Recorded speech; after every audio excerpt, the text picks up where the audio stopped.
அது மற்றும் சாண்ட்விச் பார்க்க போகிறோம். அப்புறம் இந்த ஹீட் ஆயில் ஆன் பண்ணிவிட்டு எண்ணெய் சட்டியில் எண்ணெய் ஊற்றிட்டு நல்லா காயட்டும். ஊற்றிட்டு அப்புறம் திரக்கம், அடுத்து கருவேப்பிலை, அதனால அப்புறம் ஆனியன்,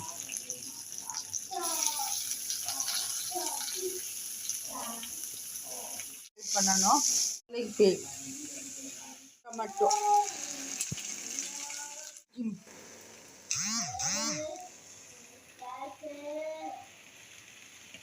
நல்லா ஃப்ரை பண்ணுங்க. மல்லி இலையில ஆட் பண்ணுங்க. சால்ட் ஆட் பண்ணுங்க. மஞ்சள், டர்மரிக் பவுடர், அடுத்தது சில்லி பவுடர் ஆட் பண்ணுங்க.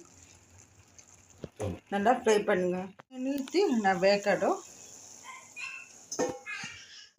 லேடி மசாலா லேடி இதெல்லாம் ஒன்று இது பற்றி தோசை கல்லில் தோசை போட்டு பிளேட்டு போட்டால் சாண்ட்விச் ஹீட் ஆன் பண்ணியாச்சு.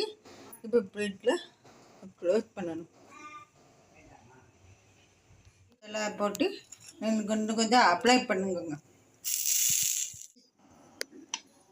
கடையில் வாங்கி சீஸ் போட்டுட்டு